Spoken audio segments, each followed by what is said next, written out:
Download, subscribe, and listen to Whiskey Hill Podcast. We're the new show that doesn't hold back on today's ridiculousness. We're not on the right and we're not on the left. We call it the way we see it, and we're going to make you laugh while doing it. Throw in some great craft beer and you cannot lose. Download Whiskey Hill Podcast anywhere you enjoy listening, and check out whiskeyhillpod.com for more. Hey, this is Travis Demers, the radio voice of the Portland Trail Blazers. I don't know why, but you're listening to the Bleach Brothers podcast. You're never going to get this time back.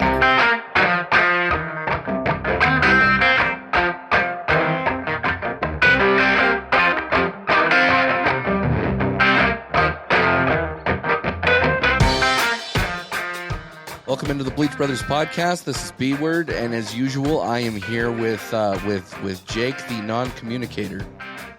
Fuck you. Well, suck my dick. It's not always my fault. Why is everything my fault? This one became your fault because you didn't answer your phone. No, you didn't respond to your text message. I had to reach out to our middle person who even affirmed that it was your fault. Little person, not middle person. Well, fair He's enough. He's a fucking midget. He's a fair midget. Enough. If it was I Game was of Thrones, thinking it about would be you. an imp. That's true. He's the what are the Targaryens? What are they called? Well, the Lannisters. He's the midget Lannister that's angry and he's going to kill me. And you're the angry woman Lannister. I'll take that. That sleeps with her brother. But I was thinking about you in the shower this morning. Oh, fantastic! And this is a real thought. So I was showering, I was soaping up everything, and I was looking down at my penis, right? And I went, B-Word, I got to ask you a personal question. How long has it been since you've been able to see your dick? Mirrors or no mirrors? Can you see it now? Mirrors or no mirrors? Mirrors first, and then no mirrors. Mirrors every single day. No mirrors, it's been a bit. Unless you get the Dicky do. What's a Dicky do? It's the little string that you pull that pulls your dick out. I don't own a string on my penis. Like, why do you... Hold on. You have a string for your penis, and you call it a Dicky do. Every fat guy's got a... What color is your string? What color should my string be, Jake? I don't know. You have it. I don't. I didn't even know this was a thing until I brought this up. And all I thought you were just going to say is like, I just haven't seen my dick. It is what it is. Maybe my toes. But no, you told me about a whole new world. I've opened up my eyes. Yeah, Dicky Doo's string. Dicky Doos. They come in what different. It is, Jake, it is Pride Month. These come in all different colors. You just replace them each day to avoid infections. I'm going to send you a mint dental floss. I want you to try that out and tell me how it works. You have an infatuation with mint and pelvic I do. caries. Yeah, I do. You just, man, I'm so disappointed in you. This is just how it works. No, you're not. But we have a guest here tonight who's sitting here. Another watching friend us, of mine who's sitting here watching us squabble and squibble and talk about midgets and imps and shit. Dicky Doos and your Dicky Doos. So would you be so gracious as to introduce our guest? It's my friend, Dusty Hara from Tinny the Fan up here. How you doing, buddy? I'm doing fantastic, and I have to tell you, I have never heard of a Dicky Doo either. This is a brand new world for all of us. I think a lot of us are learning what a Dicky Doo is, and if that's the beginning of this, I think we're headed in the right direction, fellas. Okay, let me ask you this, Dusty. If you had to have a Dicky Doo string because you couldn't see your own pecker, what color string are you picking out first? I mean, nobody wants to go white. I think that'll just show way too much. Does it make it look smaller? Yeah, it might. I think I'll go like, I don't know, red. It'll be easy to find, and I don't know where it hangs, so I don't know nothing about this. So as I'm just thinking this out, I think red. See, I don't want to do red because I'm afraid like I'll be like Lenny on Mice to Men and I'm going to tie it too tight, and if it bleeds, I'm not going to be able to see it. But also, B-Word, I do have a question about the Dicky Doo string. Do you tie it at the head or the base? Like, where is this being tied at? Center shaft. Because that's going to affect the color. Shaft. Center shaft. Center shaft. Center mass. Yes. Straight up center mass. Center shaft. I'm doing purple. Purple all day. I'm a royal king. Wait. Because you just said that you don't want a red string because if you tie it too tight, you're not going to know. So you just went with purple? Like, you know what the difference between pink and purple is, right? What? It's the grip. It's the grip. So the you're grip, sitting right? here Yeah. talking about like, oh, well, I don't want to tie it too tight. And you're like, I'm going to choose purple.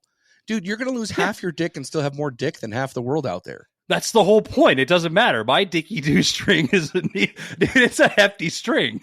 Hold on. Dude, I'm gonna actually go to the what's up, Dusty? I still don't know what it does. I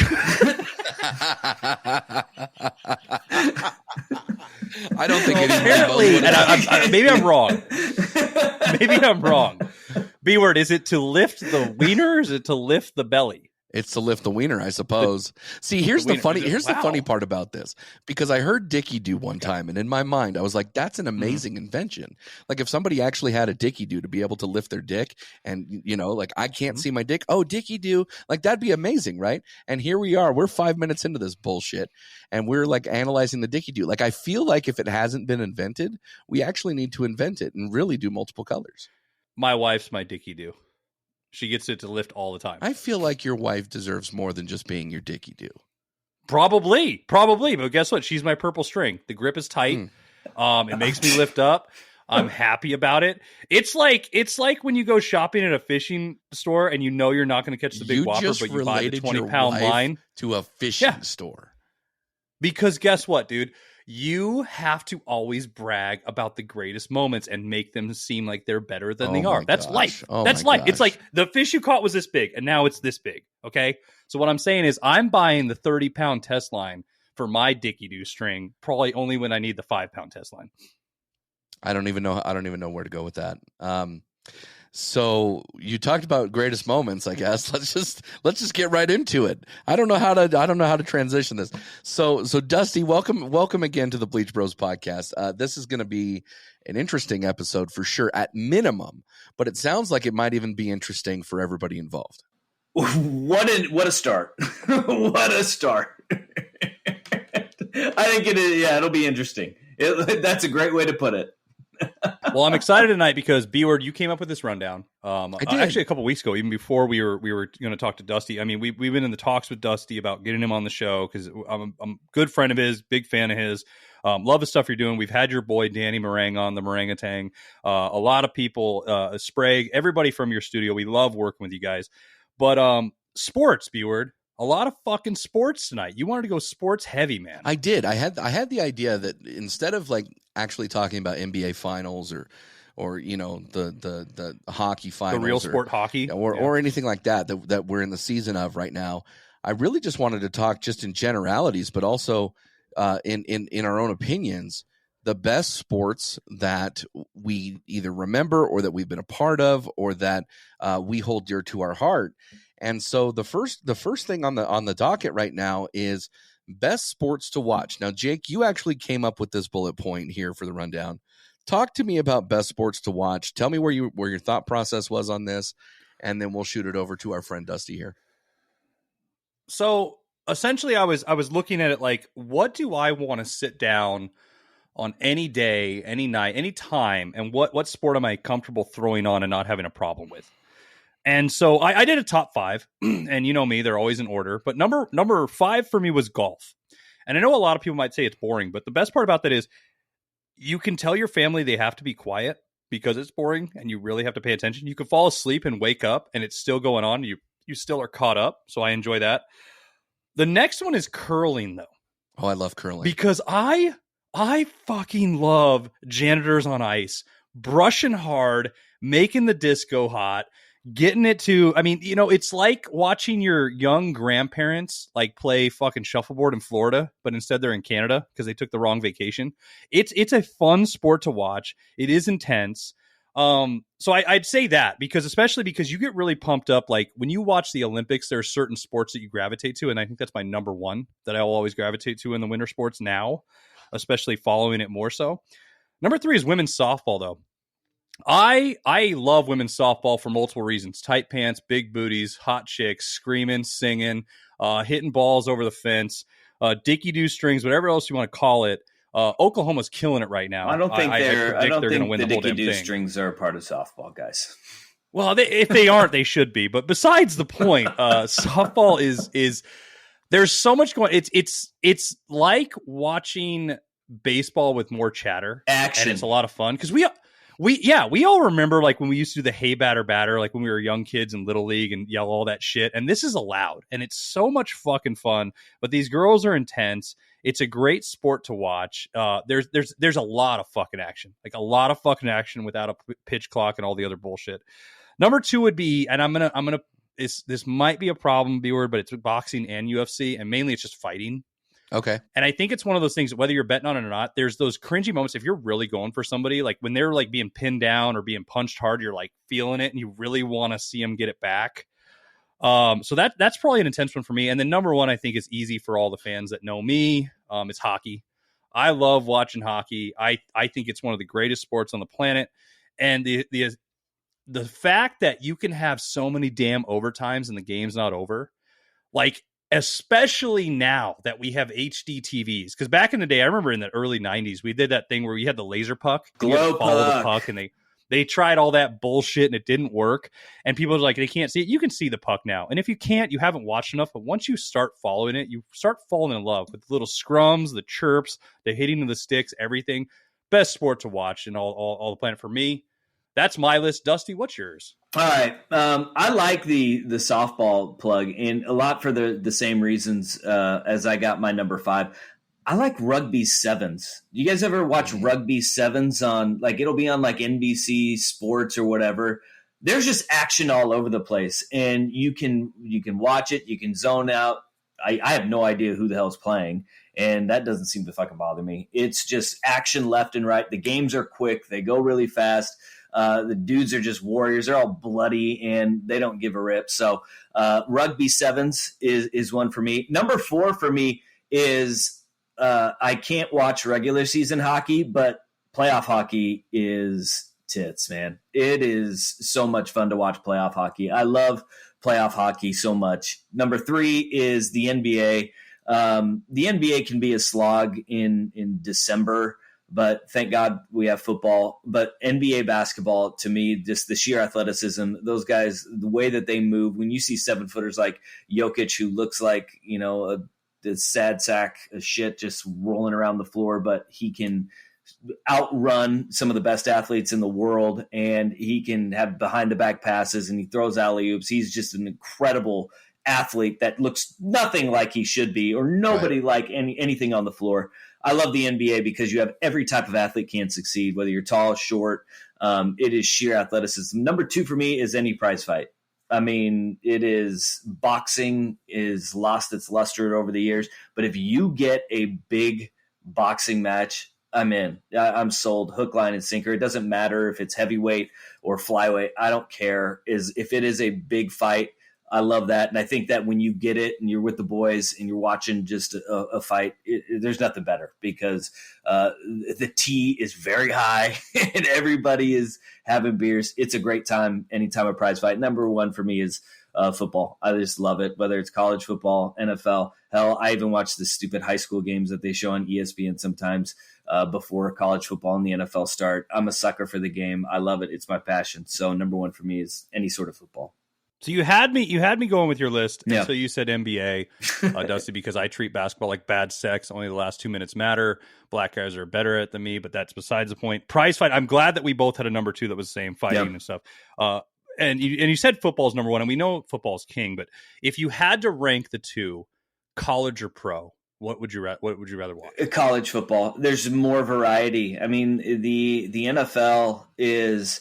You have the best athletes in the world, and you in college game, you've got from Navy running, the double wing and trying to triple option you to death to, the air raid that you see and the different types of the air raid that we've now evolved to, from Hal Mummy and Mike Leach to what Lincoln Riley's doing. You get so much variation from week to week, game to game, and even within a conference. I love college football for that reason.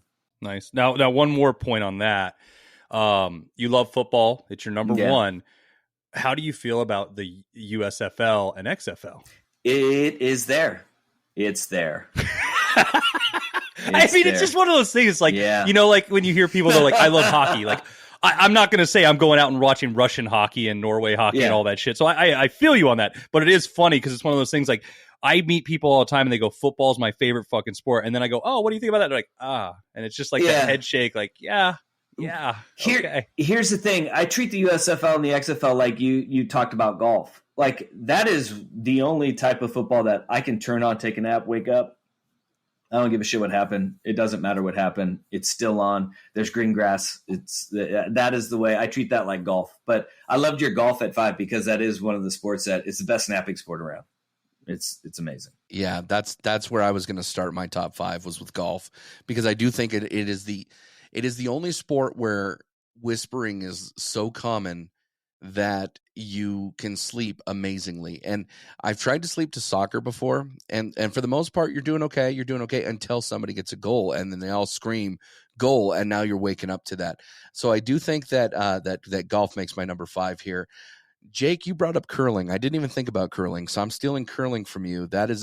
I love watching curling, especially in the Olympics. It's just you're watching fat old men that aren't fat and old, just pushing shit down the ice. I absolutely love that. That is just an incredible time. Well, if people say that it's easy and anybody can do it, go take your ass downstairs and mop the floor and try to mop the way that they are. It is actually really hard. Yeah. And then to do it on ice, I would, like, all those guys are, apparently it was a drinking sport. Like, that's how it got started. Yeah. But yeah. I don't know how you can be drunk and do that. Canadians are amazing people. Yeah, absolutely. And yeah, I honestly, I don't know how they do it. I just love to watch it. And I think it's just amazing. My number 3 sport will be the NBA in the playoffs and finals. I love watching the NBA in the playoffs and finals. I get that Jake only cares about the last 2 minutes, but that's you're a liar. But that's you're a liar. You're copying mine and Dusty's list. No, that's where I love everything about that. Where I will go different here is my number 2 is going to be Olympic volleyball women's version. You can't tell me that those women aren't fucking hot. I don't care what year it is. They're all fucking hot. They're all in little tiny bathing suits. They're jumping around. Their tits are bouncing, assuming that they have some. I'm all about that life, and I don't even care what their names are. It's just an amazing thing to watch. You have something to say, Jake? I was going to say, my favorite thing about volleyball girls is you can always walk up to them and say, hey, you want to hear a joke that knocks your tits off? And then you look at them and go, you must have already heard it. And then you walk away, because that's just not a thing, man. It's not a thing. I'm just going to say it. No, it is a thing. I've Dicky Dude to that many times. My number 1 is going to be the NFL. I love the NFL more than college. I love watching college football, but I guess I'm more invested in the NFL machine. Therefore, I absolutely love the NFL. Now, if we're talking about sports live to watch, I don't know that there's a better sport live that I've been to, because I haven't been to hockey. We've talked about that, than a good old baseball game. I would absolutely love to go to any baseball game in person. I don't care who the teams are. I think that is just an amazing thing to watch in person. But my rankings were all about watchability on television. Do you think the way, like when I was describing hockey, how HD TV has changed how you can watch it, that some of the sports that you ranked have become better because of that, or it doesn't matter? Maybe women's volleyball. I knew that was going to be your answer. I mean, you can see a lot more things through a bathing suit with HD TV, so I'm all about that. I'll say golf too, because I remember watching golf before HD and being like, where the hell is the ball? They just like show the clouds and it, all of a sudden it'd be on the green. Other than that, no. You pretty much, if it was a fight, yeah, you knew when that guy got hit. Every time you could see those things, those punches coming. So in the NBA, pretty easy to follow too. But hockey and golf, man, those have been game changers to have HD. Yeah, I mean, that's the size of the balls, though. That's like B-Word's life. It gets us into, though, when you're watching, there are certain teams that we can't stand. There's certain fan bases we can't stand. And let's just rank this. And I have a top 3 for this. I'm sure you guys do. But what are the worst fan bases out there, Dusty? Number 3. Okay. I'll go USC at number 3, because their fans, they always think that they're supposed to be great, and they usually are pretty good. But if you have followed that university at all, they succeed despite all of the douchebaggery and fuckery that happens at that university. So USC fans who don't really know much or follow much until they get really good, they're going to be number one. Number two, I'll go with Cowboys fans because the Cowboys are always back and they're never back, and that pisses me off to no end. And then number one, and then number one is Laker fans. I hate the Lakers with the fire of 1,000 suns, and I hate all their fans too. So that's my top three. Well, Dusty, you want to defend your Cowboys? I was just going to say, you're not wrong, and fuck off for that point. That's fine. I'm sure two of my teams will be on one of your guys' list. I don't know. Maybe. Okay. So we're talking fan bases and terrible fan bases. As a Cowboys fan, there is no fan base that is worse to me than the Eagles. And I fucking hate the Eagles. The Eagles can burn. They are just a terrible, terrible, terrible team. I hope that they're covered in smoke just like New York is right now, and they can just suck that shit in. The other fan bases that I'm going to gripe about are probably going to disqualify me from this list. I hate people who follow Tom Brady to whatever team that he went to. When you wanted to be a Patriots fan because of Tom Brady, and then all of a sudden you decided to not be a Patriots fan and became a Buccaneers fan because of Tom Brady, fuck you and fuck out of here. You are a dumb son of a bitch, and you do not deserve a sports opinion. So that is another one. The other one, any player or any person who follows LeBron James to all of his 17 teams that he wants to try to build super teams, fuck off and fuck out of here. 3 worst fan bases of all time, and rant over. I'm proud of you, B-Word, because you went for the throat and went after the people that just follow a player, because we've talked about this where the younger generation now looks at the marketability of a player rather than a team. Yep. And I think that is a thing where I think that's why a lot of people have became brands instead of they work for a brand, if that makes sense. Right. But I'm going to go out on a limb. Number 3, the Cowboys. Fuck you, B-Word. Fuck your team. Fuck that star.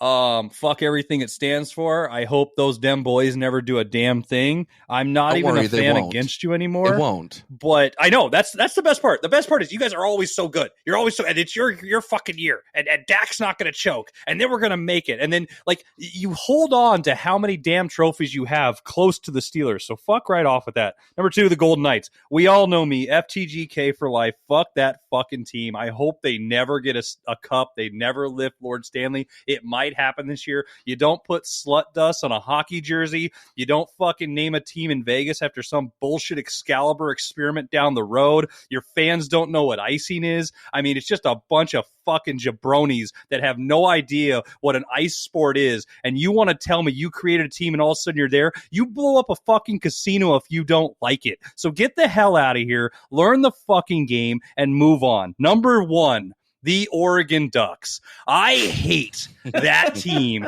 and that fan base and LaMichael James and that big gaping O on the back of everybody's truck up here with all the national championships they had. Gape yourself harders, you pieces of shit. You are fucking fair weather fans, just like the animal that you support. You fly south for the winter when you guys suck and you're nowhere to be found where real football exists. But instead, you guys would rather be cheerleaders and care about what you wear on the field rather than how you play on the field. Keep running faster, you track athlete fucks, and keep losing.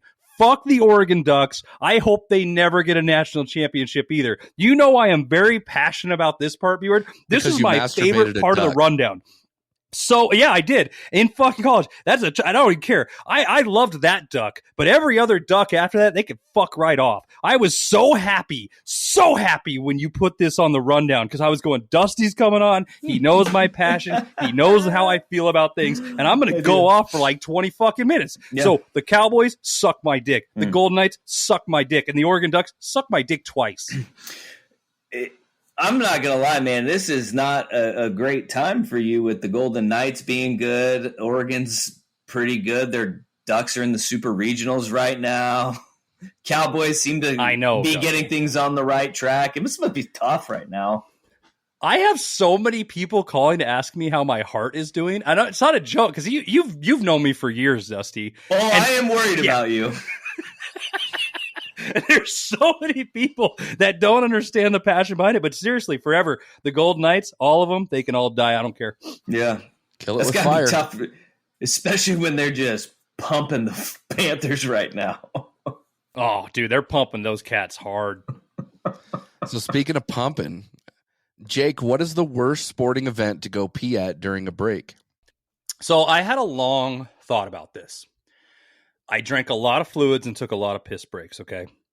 But I just imagine how many times I've been at a game, at a live event, or even at home watching an event. With being able to pause the TV, that sort of changed the game. But out of everything, and I am not a fan of this sport, soccer games are the fucking worst to go take a piss. And there's multiple reasons, B-word. One, I equated into this the factor of how often there's a break. And since there's only one halftime, everybody's going there. Football, you have 4 quarters. Hockey, you have 3 periods. Basketball, you have 4 quarters, right? Soccer, or football, whatever the fuck you want to call it, has one half break where everybody leaves. The other problem is if you take a break anytime between that, that might be the only goal ever scored in that game that you could miss. So it's like watching a movie where you're like, I don't know if I can pee yet because something might happen. And so to me, even though I hate the sport, I think it's boring as fuck. And if you have to sing at your opponent to make them feel bad, you're a pussy. It's soccer. I think that that's an interesting take. I will just throw out there that when you say that there's only one half, or there's 2 halves of, there's one halftime. Yeah, there's typically only one halftime in any sport, but I get your point with the breaks. So, but Fuck you, B-word. regardless, Shut up. Regardless, Don't try to be smart now all of a sudden. You're a Golden Knights fan. I know it. You're secretly a Golden Knights fan on this show. You're trying to troll me forever. Shut the hell up. I will be 100% candid with you. The more I talk or I hear you rant about the Golden Knights, the less I even desire to even watch the Golden Knights. However, I'm scared because I do think that they're going to win the cup, and I just don't know what's going to happen to you afterward. But so Dusty, I think it's hockey. Hockey, because the intermissions, for the same reason on the scoring that Jake said, is that you don't want to miss the goals when they happen. But here's the thing about hockey fans, they just put them back like the entire period. And so the dam breaks, and those lines are ridiculous when you go to a hockey game at intermission because nobody wants to leave their seat, and then they're just pounded beers to the face. What's only worse than the bathroom line is the beer line at intermission too. It becomes like divide and conquer between buddies that go because one guy's got to pee, the other guy's got to go in line and wait for the beer. Those are the 2 worst lines at any event is hockey. Golden fluid and golden fluid. Yep. I love that. that's true. They're both amber in color, hopefully. So I didn't go with a stadium in a sense where I didn't go with hockey. I didn't go with soccer. I didn't go with the NFL. I went with a different sport. I went with racing. Have you ever been to a local racetrack where you have to get up and pee, and the only pisser in the bathroom that all the men use is the horse trough? And you have to sit there and look The at trough. I everybody's love peeing dick. in the trough. And I'm you a have to big look at trough fan. everybody's dick. I'm all right with the trough. It's just, what exactly do you look at? Do you make eye contact? Do you look at the dick? Do you look down at your dick? Do you look at the floor? Do you look at there's no wall to look at. So I feel like that's just a very precarious situation for a lot of men to go into.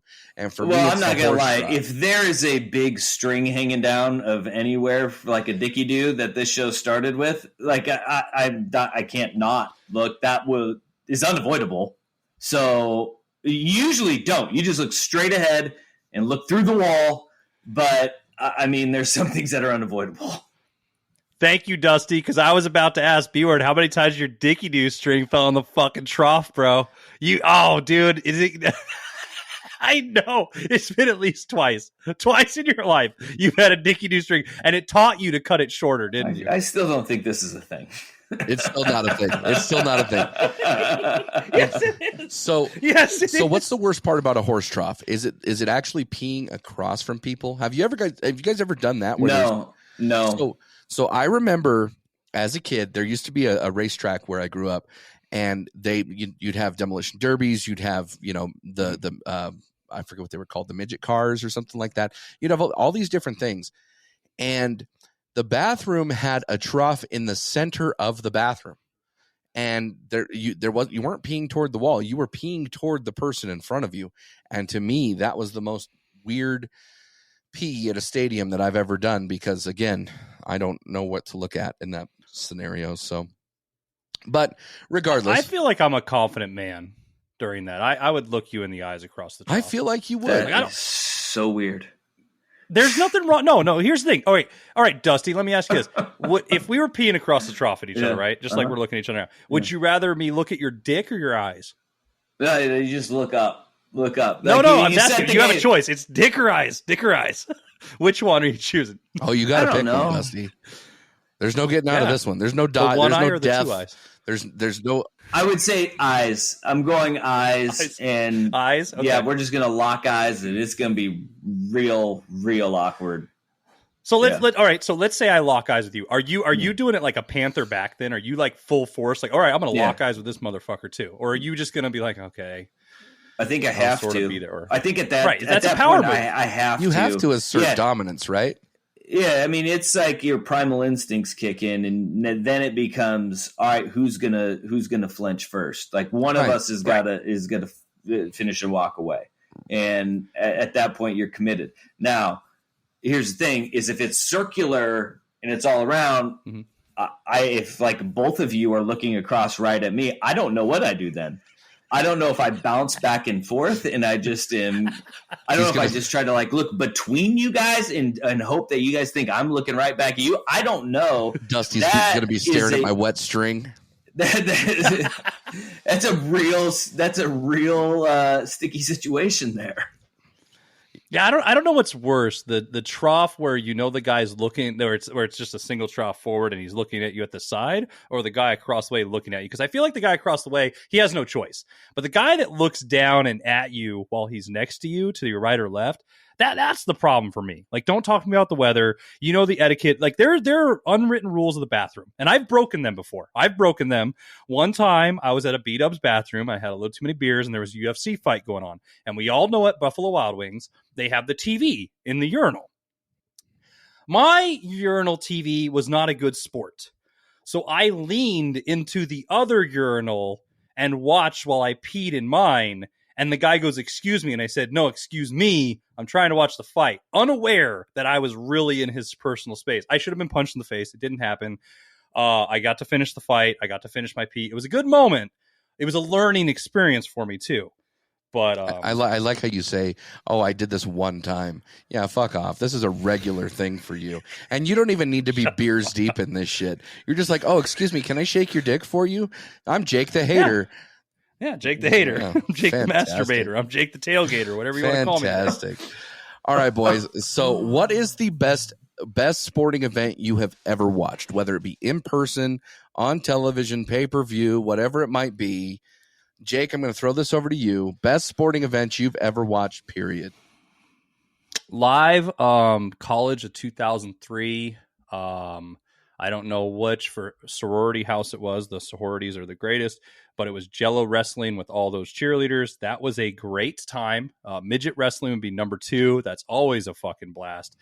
But for me, and I'm going to say this, and I know I just announced wrestling multiple times, but when I got to actually go to WrestleMania in Las Vegas as a kid, that was one of my proudest moments, because it was one of those things, it was larger than life. Mm-hmm. Like, I got to see my heroes do what I loved watching them do best and have the atmosphere and everything. I didn't care that it was fake. There was so much built. That is the epitome of sports entertainment for me. Because I've been to plenty of live games and it's like, okay, am I close enough? Am I far enough? How are the seats? What part of the action am I watching? Do I have to pee? How many beers deep am I? This was just a pure joy moment as a child, watching Hulk Hogan, watching Yokozuna, watching Bret the Hitman Hart, watching The Undertaker. All those heroes that we had at Caesar's Palace was a fucking blast. Dusty, what That's about you? Pretty awesome. There's a few. I was at the Oregon-Oklahoma game where Oregon quite literally stole a game from the Sooners, and on an onside kick, and just that finish was incredible. The fact that Oregon pulled that out is beyond me still to this day.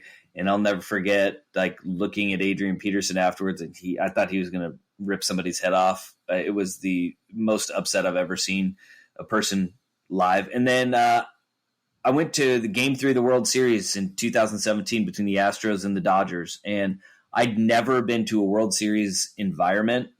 And being at a baseball game where the whole stadium on every pitch is on the edge of their seat, it was incredible. And I've never seen anything like it. It was like a football game for 4.5 hours, but everybody was every pitch living and dying with it. It was incredible.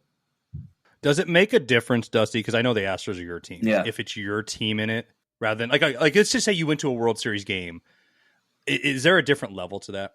There is. I mean, you just feel the energy around the building, and then like people are just standing the entire time and yelling the entire time, like having it be, my favorite team. And now I look back on it, like in retrospect, like I look back, I'm like, God, those cheating sons of bitches, that really pisses me off. But I always say like that whole scandal is undeniable, whatever happened in the garbage cans and all that. But you can't take away that moment and that feeling of walking into that stadium and being there for that, because that was a rush that I'll never forget. And it was the energy in a building like that is nuts. And I imagine that even if you're a neutral observer, you can feel that energy, but it being your team, it was incredible. It was awesome.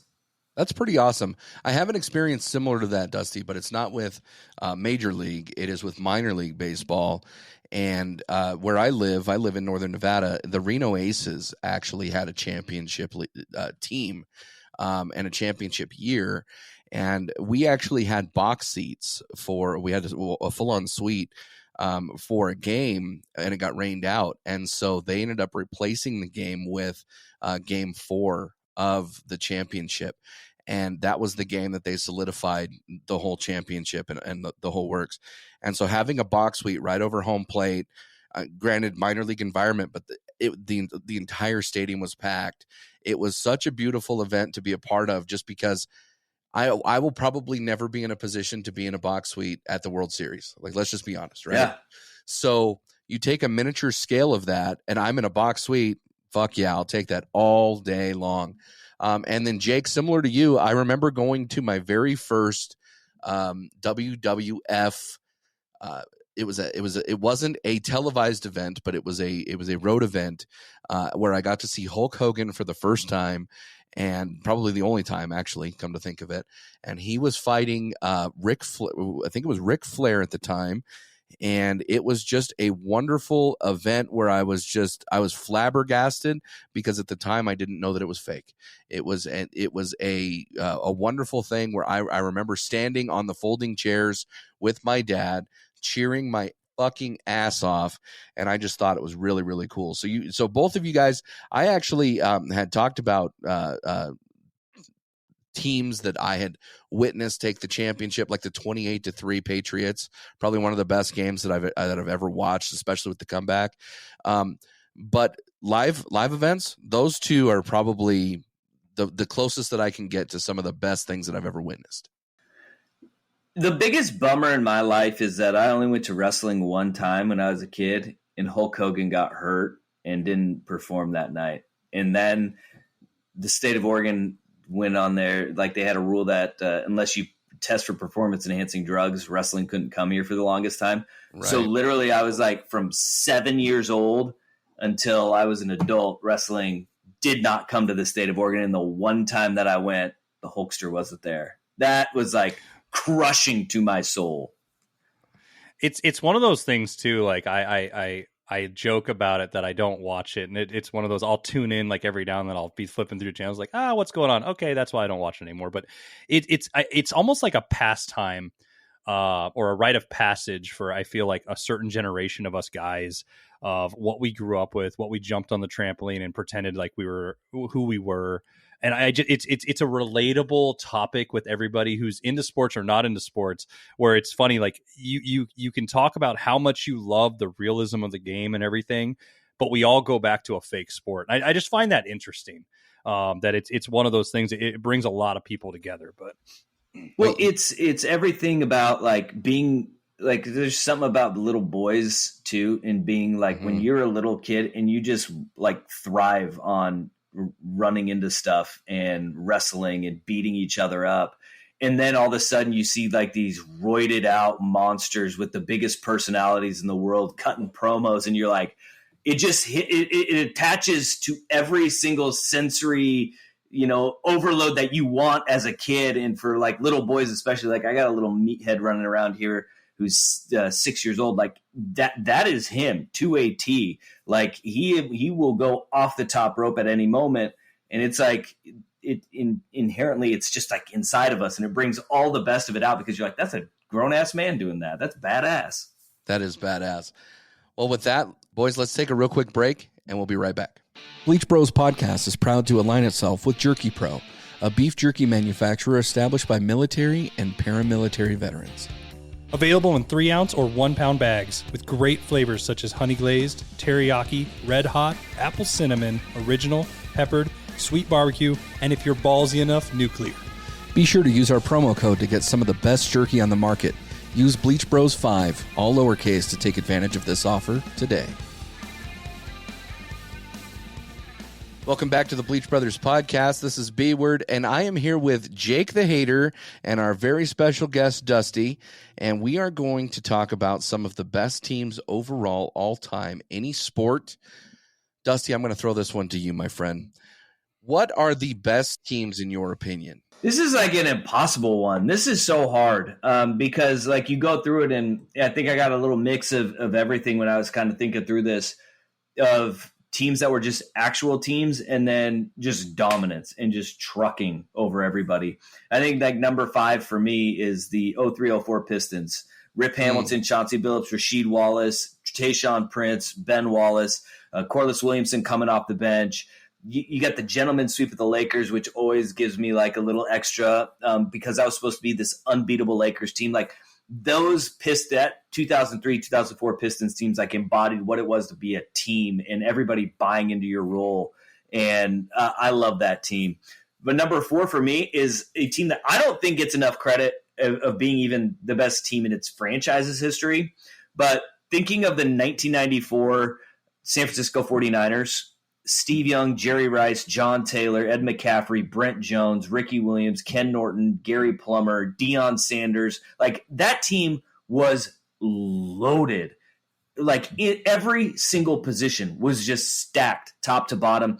They won the Super Bowl and they beat the Chargers and Stan Humphries like 46-20. Like they just blew them out of the water. And I give them bonus points too because it was like the first team that ever wore throwbacks. Like that was like they wore the throwback uniforms with like the shaded numbers back in 94. So I give them the bonus points for that one. And they just pummeled teams 13-3 in the regular season. And the way they won the Super Bowl was incredible. Number 3, the 2001 Miami Hurricanes football team.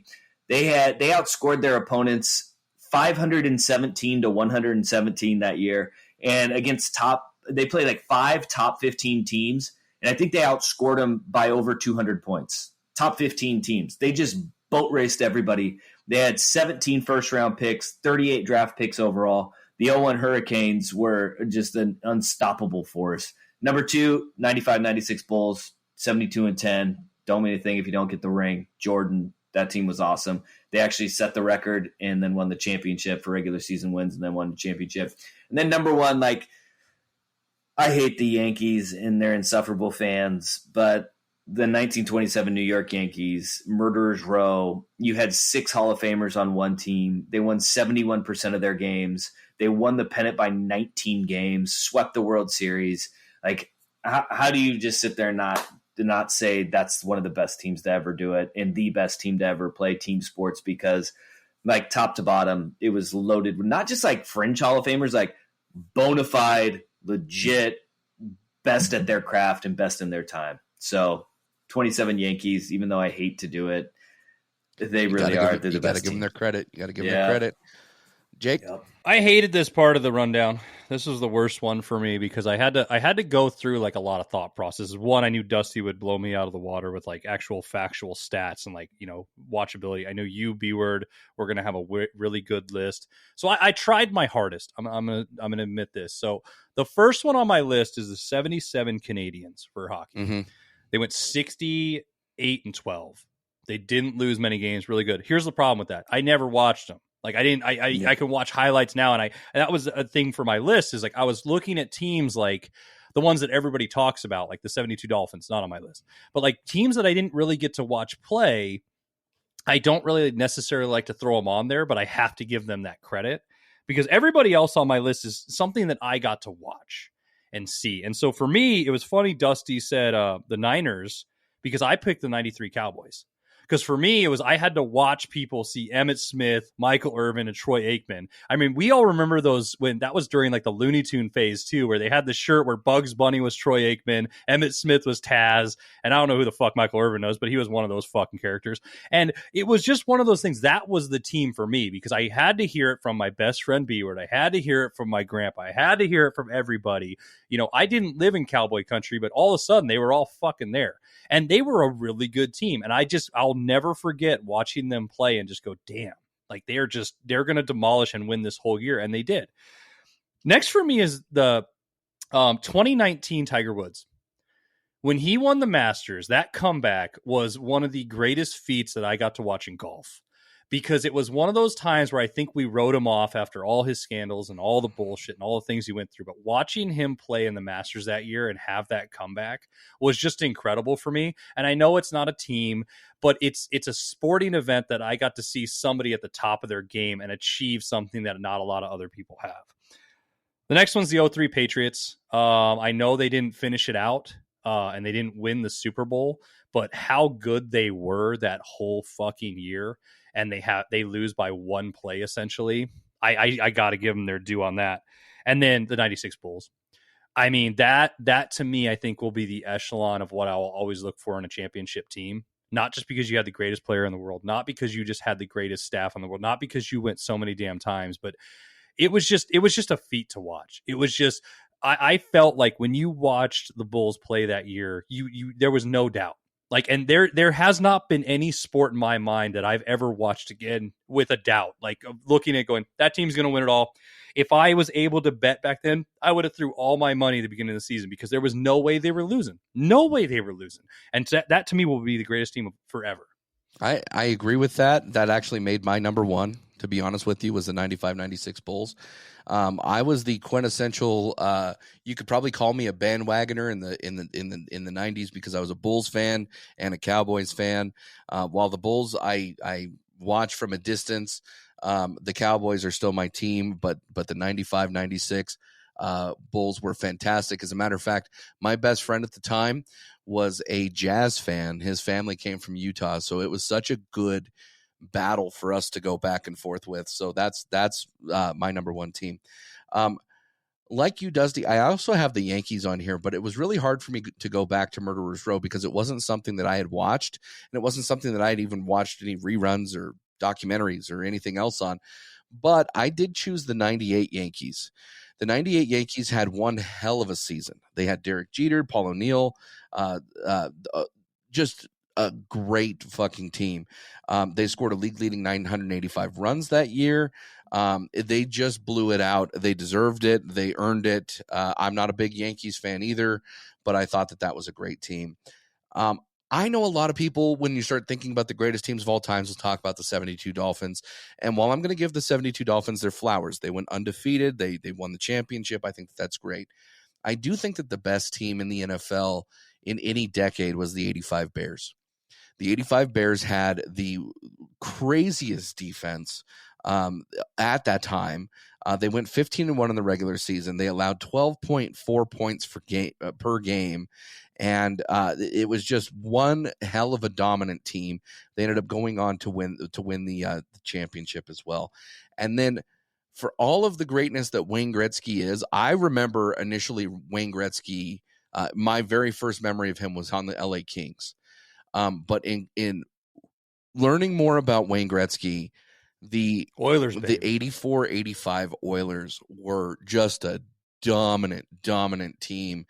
And I don't know that you get a better hockey team performance than what they did that year. And then because it's a team sport and there's no I in team, Jake, I went with Venus and Serena Williams. I didn't have a specific match to say, okay, they were dominant there. I just thought it was pretty unique that these two twins of very talented women went out and just dominated for a stretch of time. And so that was the other team, my number 5 team there for my teams. You're looking at me like I just committed murder. I was going to say, I hope you don't think Will Smith was actually their dad and coach. But, I'm sure you watched a few of their matches before. I did. I did Okay. because, like I said, with the women and the volleyball, I think Venus and Serena are hot. So we're going with that. I do We're too. going with that. That makes three of us. agree with you on that part. Yep. It's a beautiful thing to watch Sweet. beautiful women. Beautiful thing to watch beautiful women. All right, boys. So I've got our final thing here on the rundown. I'm going to give you 10 sports figures. I want you to rank these 1 through 10, 1 being the best, 10 being still great, but on the bottom of the list. The 10 sports figures in no particular order are Tom Brady, Tiger Woods, Serena Williams, Michael Phelps, Usain Bolt, Jimmy Johnson of NASCAR, not the football coach, Michael Jordan, Wayne Gretzky, Babe Ruth, and Muhammad Ali. Well, that's a good list. So, Jake, I'm going to throw it over to you. 1 through 10, one I got to being rank the them. best. 1 being the best. Michael Jordan. Michael Jordan comes to mind for everything, not just because of the sport he played and tried to play another one. Space Jam is one of the greatest sports movies ever, but also just his like shoes and everything. It's fucking awesome. I have to put him as number 1. I think marketability, like he's that guy that everybody knows. Number 2 for me would actually be Muhammad Ali, because I think worldwide recognition is also another thing, and I think he was the greatest boxer of all time. Then it would be Babe Ruth. And the reason is I don't think you can say baseball without Babe Ruth, the great Bambino, whatever you want to call him. Then next I would go to Tiger Woods, best golfer ever. Then Wayne Gretzky. And that's probably just me being impartial there. Fuck, this is hard. It's a good list. Then now I'm getting down to like brass tacks here, right? I guess I'd do Tom Brady, Phelps, Usain Bolt, Serena, and then Jay Johnson, because who gives a fuck about turning left 5 times? That's how I look at it. And I mean, the bottom of the list is I think very interchangeable, but the top for me is the key right there. Dusty, what about you? Yeah, the top is everything, and I'm going to go 10 Jimmy Johnson because drive, turn left, repeat. 9 is Usain Bolt because it's being the fastest man in the world is a kick-ass thing. But here's the deal: you're just the fastest man, like you're just running straight. Serena Williams at number 8, at least she moved side to side and front to back and had to swing a racket. And Serena's dominance in her sport was absolutely incredible. Number 7 is for me, Michael Phelps. What he did in the Olympics was, truly is record-setting, record-breaking, and his ability to swim long distances and short distances. I'll go ahead and give him that. But just sheer dominance, I'll go Phelps at 7. Tom Brady at number 6. He's the greatest football player of all time. He's a little angel floating around the field, dropping touchdowns to everybody. Number 5, Babe Ruth, because of his impact on the game and what it meant to the game of baseball, not just the hitting the home runs, but being the personality too. Number 4, Tiger Woods. Tiger is everything to golf. And I've seen grown men cry. You're talking about the 2019 Masters. Like, I have a buddy I was watching it with him, and when his wife found out he cried, she's like, I've never seen him cry. Like, we got married. We have 2 kids. Like, I've never seen him cry. He cried when Tiger won the Masters. Number 3, Wayne Gretzky. His nickname is literally the Great One. Number 2 for me is Michael Jordan because of what he meant to the game. I mean, the brand, the image, the play, the style. Jordan was everything. But number one, Muhammad Ali, the man transcended sports, and in his sport of boxing, he was the best to ever do it. Whether it was, in the social justice realm, in making change politically, to showing people that athletes can take a stand for themselves, and he ended up going to jail for it, and then just being the overall personality that kind of changed the way that people look at athletes. And he ran his mouth, but he backed it up too, and he opened up a whole lot of doors for a lot of other athletes. So Muhammad Ali, number one for me. Nice. B-word. I want to ask you this, and I want to ask a follow-up question to both of you, but how are you ranking this? I mean, because you came up with the 10, and you wrote them out. But I mean, what is your ranking? So I'm going to start from the bottom. So number 10 is Jimmy Johnson.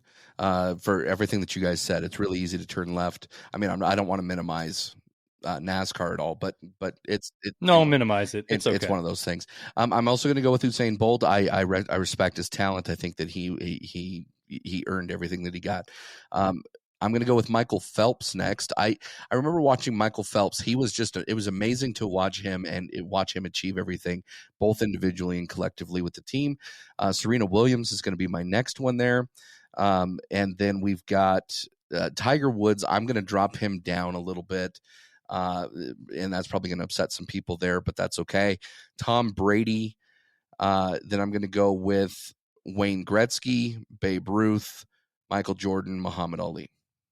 So, Dusty, let's put B-word's crappy list aside.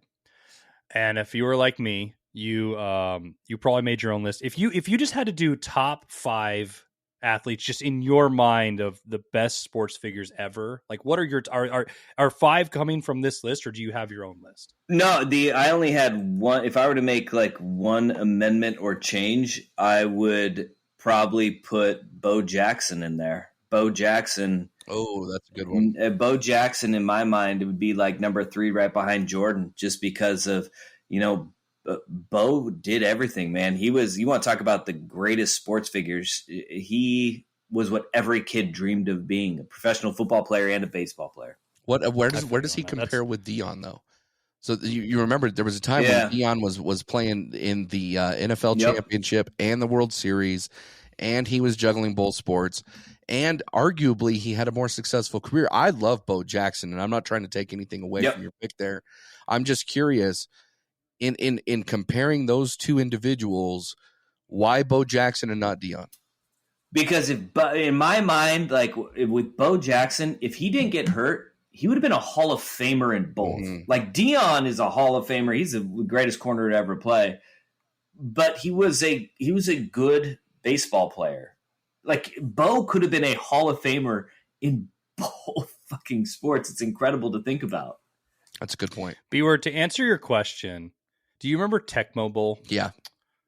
Do you remember that if anybody picked the Raiders and had Bo Jackson, it was like game over. The fucking video game. It was game and over. You didn't want to play anymore, and you threw your controller and you kicked your friend in the nuts and you yelled at them, and then Jake the Hater got in trouble by B-word's mom for calling them and saying B-word just wanted to play Tecmo Bowl and Jake kicked him in the nuts. That's how you know. That's how you know. That's how you know that don't bring Dion into this. That is some bullshit. That is some bullshit, B-word. I thought it was a good comparison. I'm sorry your simple brain hates things, but that's okay. That's okay. I hate it so much. Simpleton. I don't care. That was a simpleton thought. So same question to you, Jakey baby. What do you have a different top 5 than any of those 10 that I brought to the table? I really like yours. I guess I dropped Jimmy Johnson off because I can give a fuck about NASCAR. It's funny, like Mike Tyson for me is boxing. Mm-hmm. I know Ali's the greatest of all time, but like I looked at it more like in a new era, because like if I ranked players, like Shaq is on there for me and Michael Jordan, 2 basketball players. I don't love basketball anymore, but I love those because Shaq is one of those guys too. I just like him as a person. I like his personality. Like Peyton Manning for me is my favorite football player of all time. I think he's funny. He was really good at the game. It's enjoyable. Like Griffey's up there because when you got that $10 for your mom and you went to the Scholastic Book Fair, everybody had a fucking Griffey poster on their wall. We didn't know what the Seattle Mariners were, but we both had it, B-word, growing up. He was that guy. He was that guy for our generation that transcended the sport. So that's how I looked at my list. It was Shaq, Jordan, Tyson, Griffey, and Peyton. And that's if you were doing it from 85 and on. like I think that's a pretty fair list, just in the sense of who did I look at and who did everybody talk about all the damn time? When you went to school, people were wearing Shaq shoes, talking about how big he was and how he could dunk. Everybody wanted to be like Mike. Everybody wanted to hit the ball like Griffey. Everybody was afraid of Mike Tyson and Punch Out and like everything else. And Peyton Manning's just been a good fucking player. You can interchange any football player you want, but that'd be the bottom of my list there. Well, and all those guys that you're talking about are bigger than the sport too. I mean, like their personalities transcended the sport. Like Ken Griffey Jr. made wearing your hat backwards cool on a baseball field. Yeah. You know, that's badass. Yeah. No, I don't dispute that at all, Jake. I think that those are very good sports figures. I too am a huge fan of Shaq as well. Peyton Manning, such a good quarterback. I feel like if his health wasn't what it was at certain times, he probably could have achieved a lot more. Still a Hall of Fame player. Very, very good list. Well, Dusty, that finishes up our episode here. For our fans that already aren't listening to you, where can they find you? When should they tune in? What are your socials? All that good stuff. Monday through Friday, noon to 3, 1080 The Fan in the Odyssey app. So Danny and Dusty, every single Monday through Friday, noon to 3. That's where you can catch us. You can find me on Twitter at Dusty_Hera. And yeah, come on, let's have a good time on Twitter and listen to the show and interact. And you can text into the show and tweet us and all that good stuff. Well, thanks, Dusty. I hope you had a good time. We had a good time. We got to talk about peeing in a trough, learn that B-word ties a string to his dick. Very weird. And wants to look at you in the eyes when he's peeing. So great show tonight, B-word. Way to go. Excellent rundown. Thanks, guys, for hanging out today. Dusty, pleasure to meet you, and we hope to have you back on at another time. Hey guys, it was a blast. Thank you so much for having me on. Go Knights, go Eagles, all that good stuff. So He'll never be back on. Thanks for all the dirty talk, and come back and get sanitized.